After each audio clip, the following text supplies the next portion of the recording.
70 million years, surviving the dinosaur extinction. Over that time, they've developed one of the strongest, if not the strongest, immune system of any animal. Yeah. And that's one of the reasons they've survived. Right. As well as they've got good heating and cooling systems, I guess. Yes. Like they can survive -50 here. It's hard to believe the range. But Yeah. most birds are that way, or a lot of birds are. Penguins. Yeah. But we really don't look at them as birds. They are ostrich. Yeah. They have their own characteristics. They do not exhibit that quintessential bird feature of flight. True. They cannot fly. There's not a lot of flightless birds, but these are certainly one of them. If they are even birds, how would we know? They lay eggs. Well, so do reptiles. That's what I was just so going to do say. amphibians. So do fish. Yeah, and also a lot of animals have evolved from feathers at one time in their history. Yeah.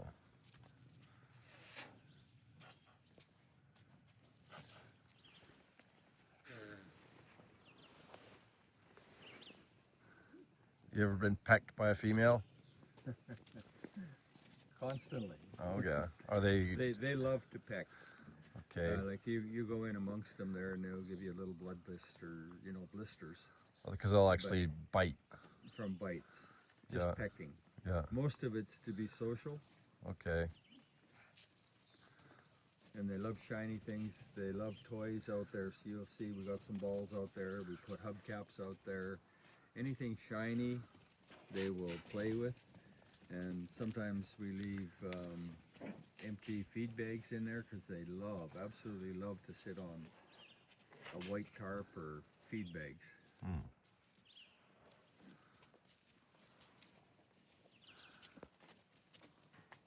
Cool.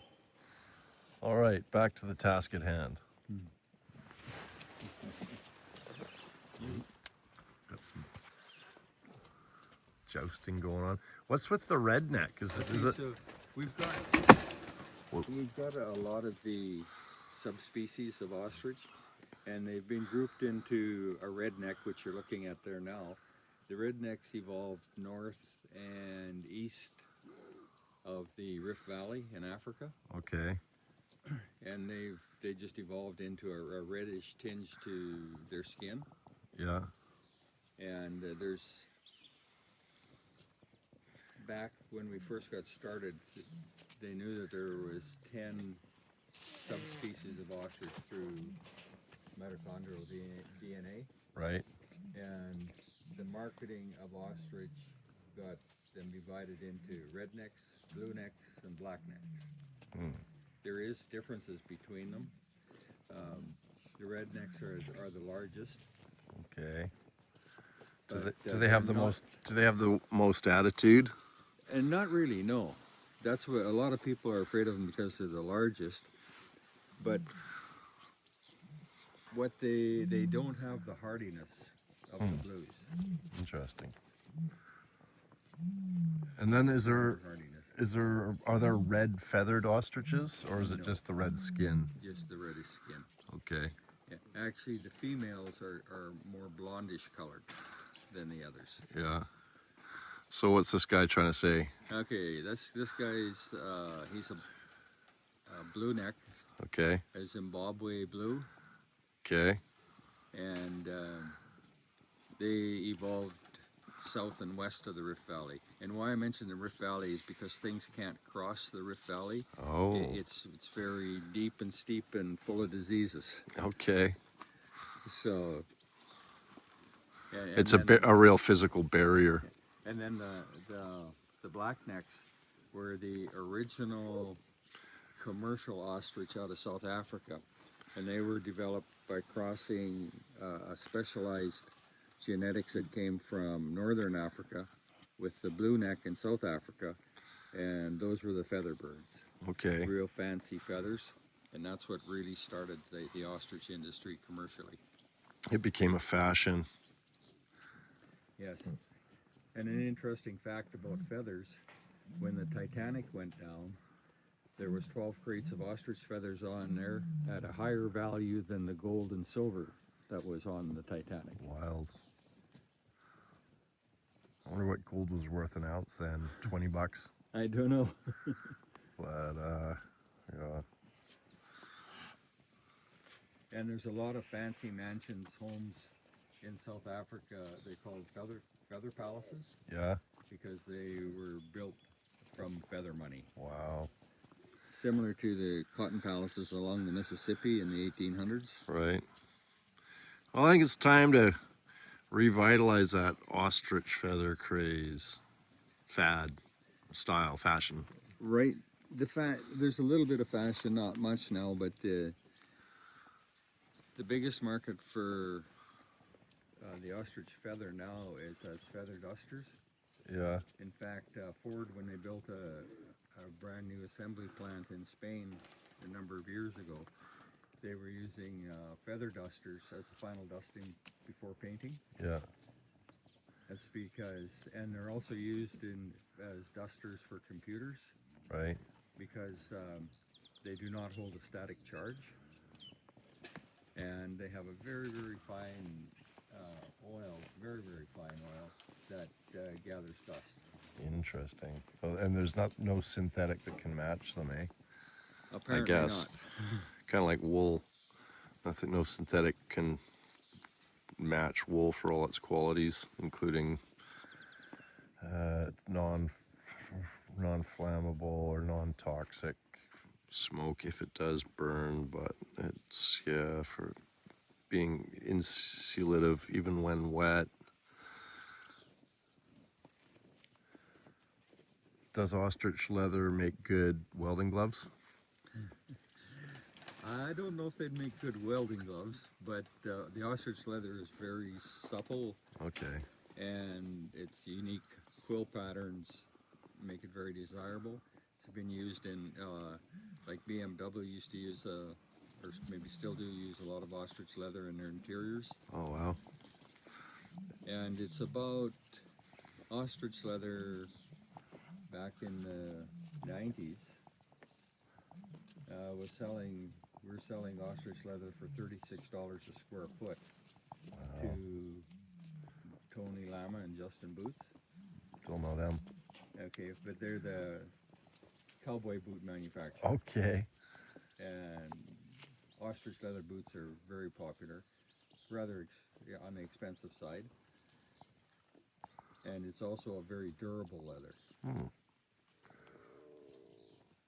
Were you tanning it yourself? No,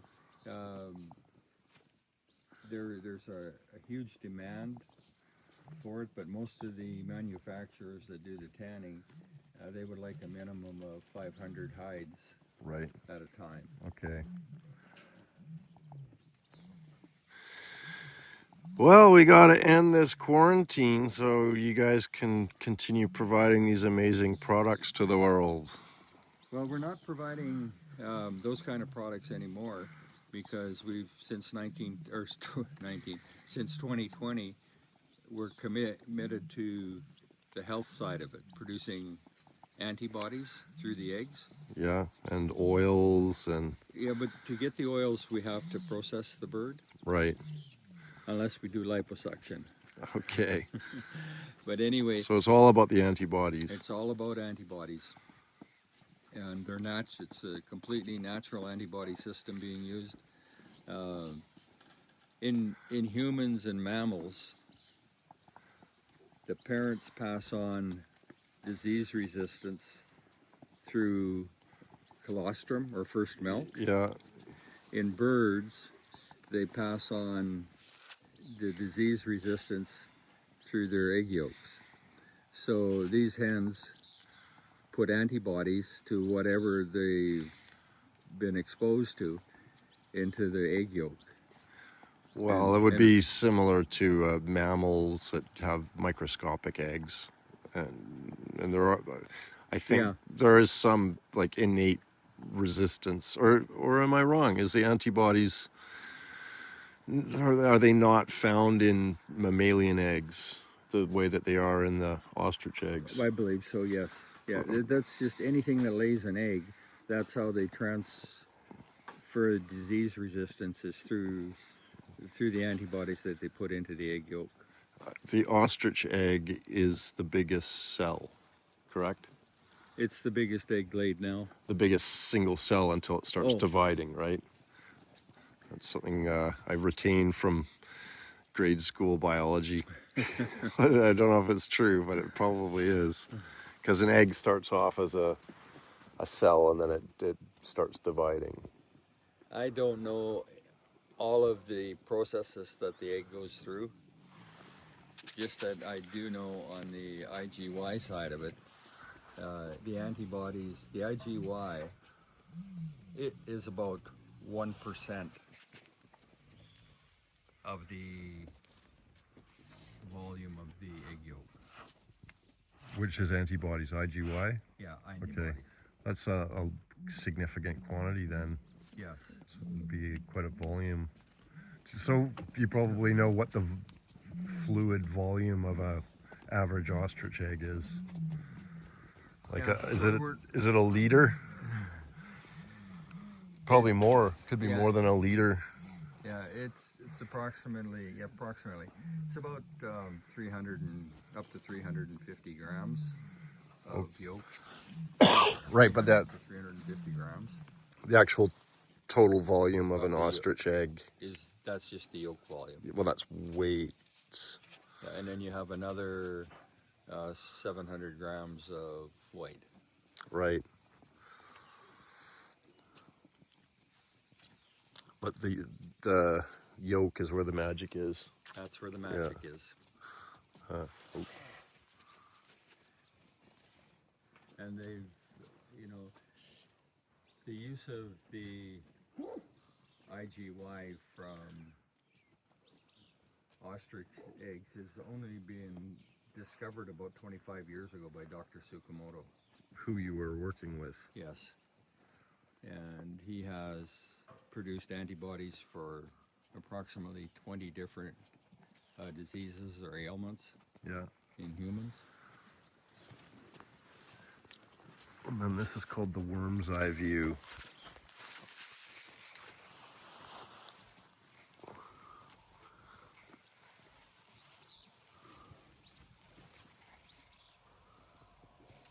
Looking over the fence. What you doing, Hal? And Dr. Tsukamoto, would he still be involved if he could get the product, if he could get your Yes. materials?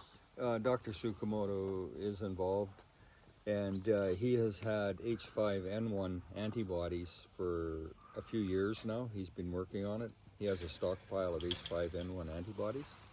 They were actually offered to the Canadian government, and no reply.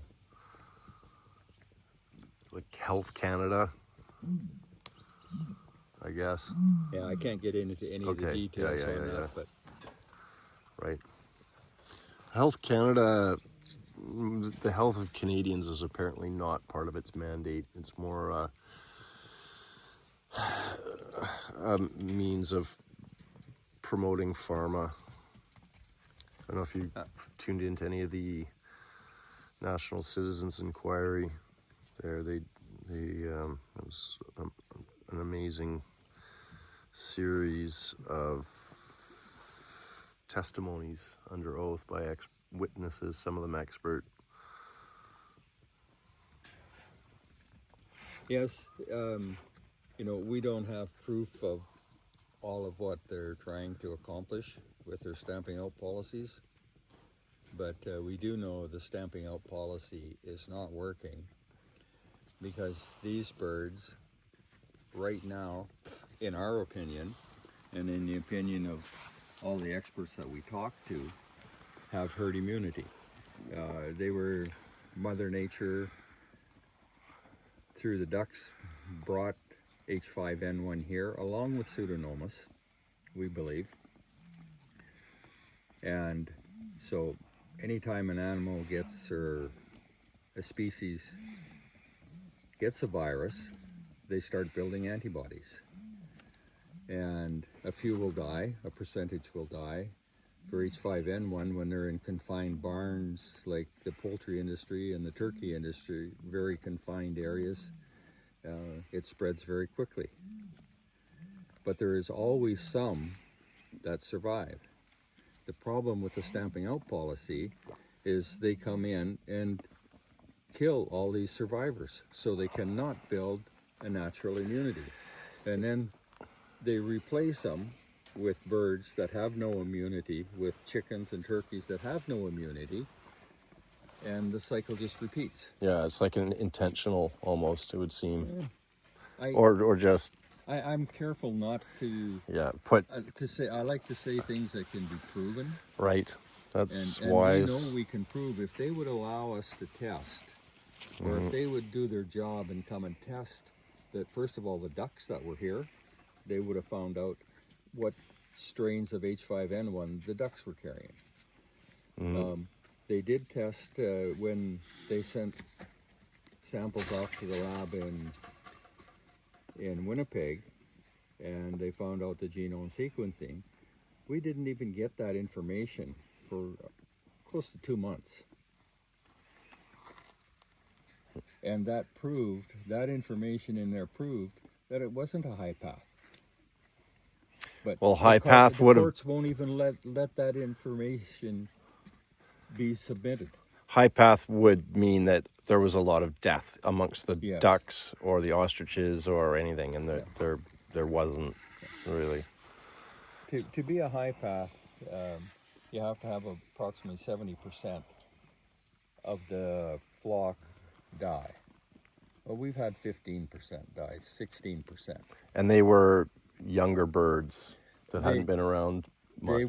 They were younger birds, in general younger birds, but they had arrived on the farm after 2022. And we did not know it until this episode here. But in 2020, when we had a disease come through and we lost a few birds, and the same symptoms as what we had in December. And we had taken a tissue sample and sent it off to the Abbotsford lab, and they did a test and said we had Pseudomonas. Pseudomonas is a bad bacteria.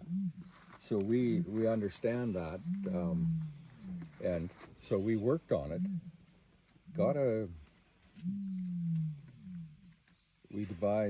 Mainly Karen devised a treatment that was working quite well.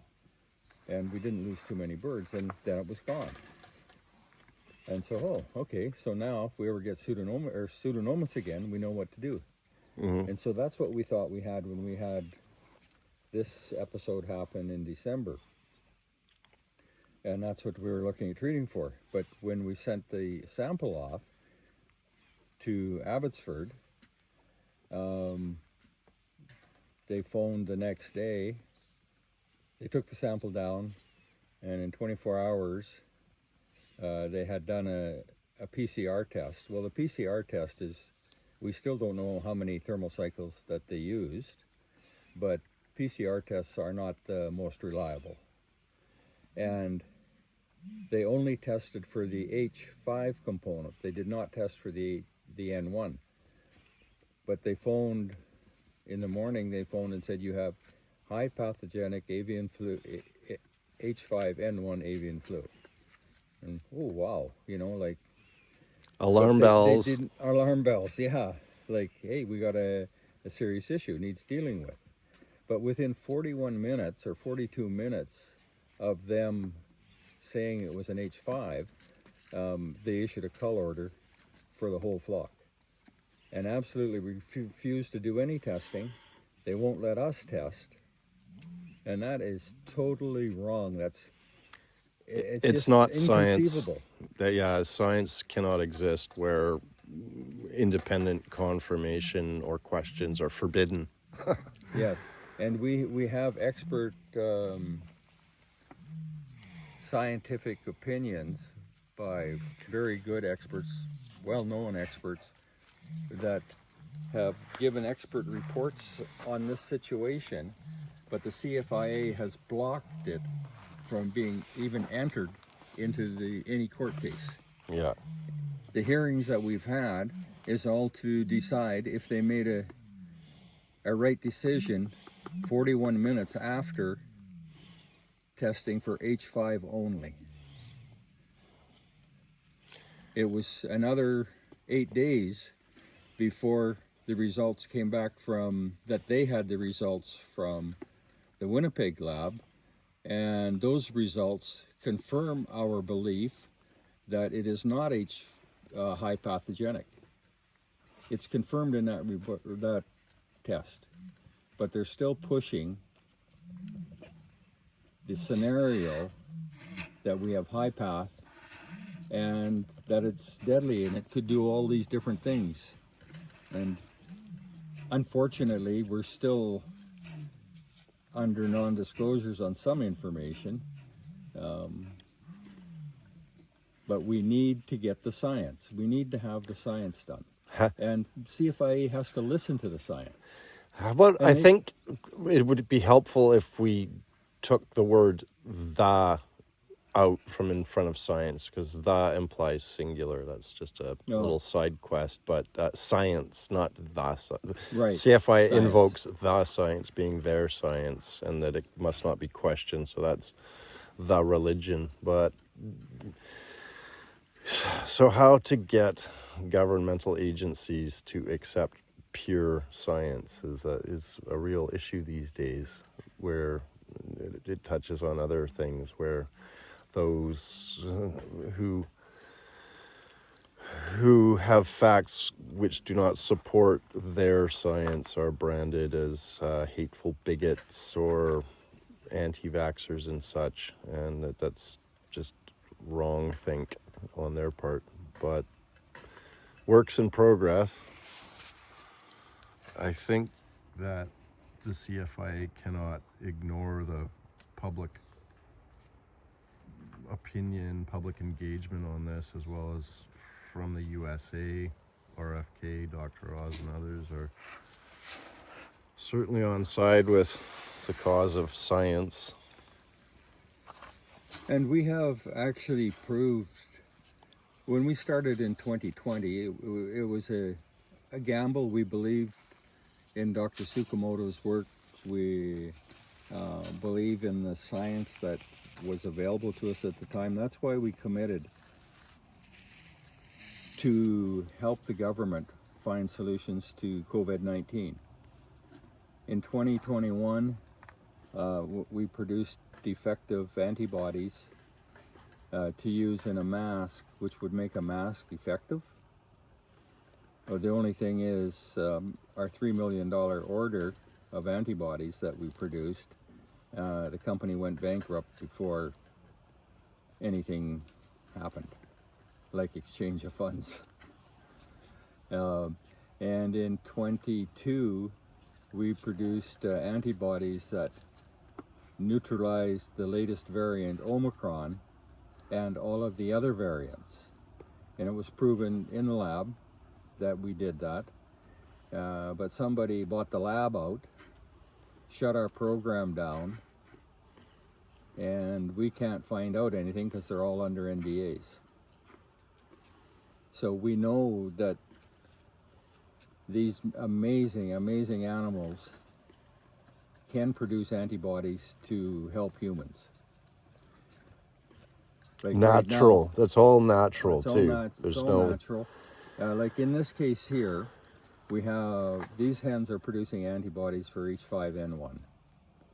And we think the eggs have probably the strongest antibodies for H5N1 because they had the full disease to deal with, not a small portion of it. They've never been injected for H5N1 antibodies. They're producing them naturally. And we can take those antibodies, and we don't have to put them in a needle. They don't have to go in syringes. These antibodies can go into filters. Can you imagine having filters on airplanes with antibodies in them that would pick out any viruses that go through them, or in hospitals. Non-invasive. What a concept. Yeah, yeah. And they can go into diagnostics. The scientists that we are working with and companies that we're in talks with want to use them in diagnostic equipment. You can do a very, very valid diagnostic test and know if you have H5N1. And then They there's can go into a nasal spray as for many different diseases, not just H5N1. We don't have to use syringes. and then there's the other properties of the oils are really good for skin, I guess. And what about the Ostrafit? Is that the name of it? Ostratrim? Oh, Or Ostratrim. can you talk about that? Not too much, Okay. but we have Dr. Tsukamoto has produced antibodies, and we've produced antibodies for a natural weight loss system. The biggest problem, especially in North America, but in the world right now, is obesity, because it leads to so many diseases.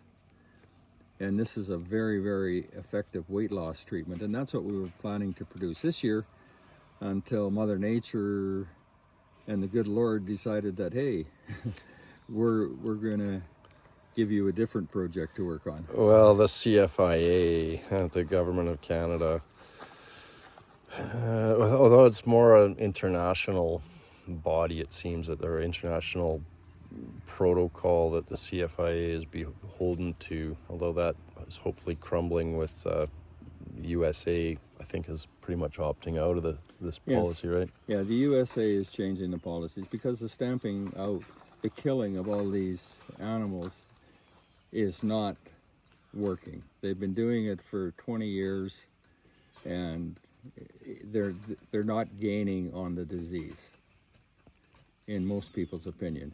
And we can see that in the USA. Actually, in 2024, there was some avian cases, H5N1, in South Africa, and they used to cull everything just like on the stamping out policy worldwide. But in 2024, they've stopped it. They're not doing it anymore. They're letting herd immunity take place, and they're raising birds that have natural antibodies to it, and they won't catch it. Yeah, well, that's evolution. Yeah. You know, like those that survive will pass that on to their offspring. And two, in all cases, those organisms which are sick or under stress or sort of like malnourished, sleep deprivation, other stresses are more likely to succumb to anything, including bacterial or viral infections. So that's in the commercial poultry industry. It's with the battery hens in cages, and they don't get any sunlight, they don't get exercise, they are already compromised and more subject to death by pathogens. But here we have these free range ostriches in Edgewood, BC, and is there any? What does a sick ostrich look like? Is it listless? Is it? They become listless. They'll get a kink in their neck. Now, don't confuse the kink in the neck with 259 out here, because she's had a broken neck for years, and she's got a big kink in it. Oh wow! And she's survived quite well with it. Huh? There's one thing I'd like to get back to. Earlier in the interview, you were talking about. We were talking about what we had in 2020.